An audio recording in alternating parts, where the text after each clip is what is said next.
So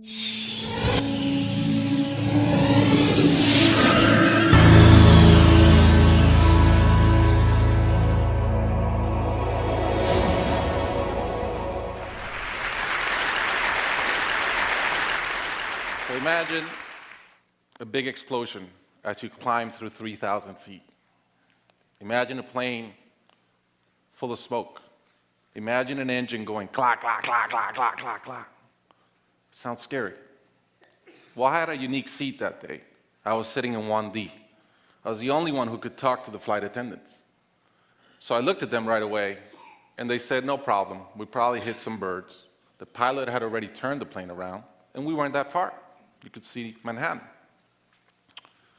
2 minutes later, 3 things happen at the same time. The pilot lines up the plane with the Hudson River. It's usually not the route. He turns off the engines. Now imagine being on a plane with no sound. And then he says 3 words, as unemotional 3 words as I've ever heard. He says, brace for impact. I didn't have to talk to the flight attendant anymore. I could see in her eyes, it was terror. Life was over. And I want to share with you 3 things I learned about myself that day. I learned that it all changes in an instant. We have this bucket list, we have these things we want to do in life, and I thought about all the people I wanted to reach out that I didn't, all the fences I wanted to mend, all the experiences I wanted to have and I never did. As I thought about that, later on I came up with a saying, which is, I collect bad wines. Because if the wine is ready and the person is there, I'm opening it. I no longer want to postpone anything in life. And that urgency, that purpose has really changed my life.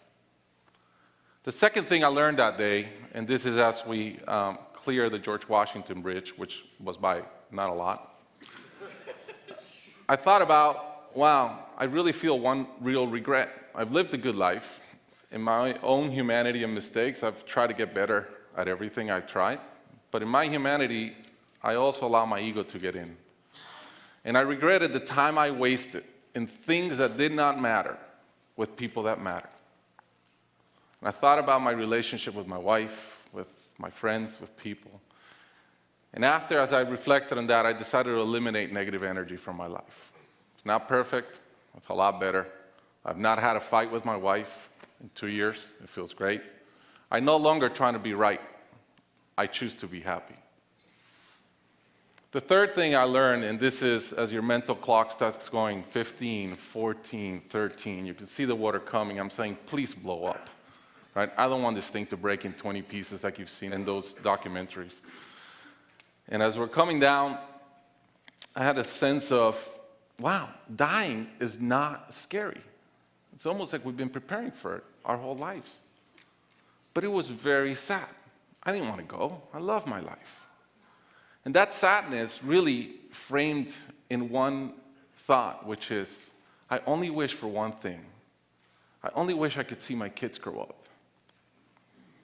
About a month later, I was in a performance by my daughter, first grader, not much artistic talent, yet. And I'm bawling, I'm crying like a little kid. And it made all the sense in the world to me. I realized at that point, by connecting those 2 dots, that the only thing that matters in my life is being a great dad. Above all, the only goal I have in life is to be a good dad. I was given the gift of a miracle of not dying that day. I was given another gift, which was to be able to see into the future and come back and live differently. I challenge you guys that are flying today. Imagine the same thing happens on your plane, and please don't. But imagine, and how would you change? What would you get done that you're waiting to get done because you think you'll be here forever? How would you change your relationships and the negative energy in them? And more than anything, are you being the best parent you can? Thank you.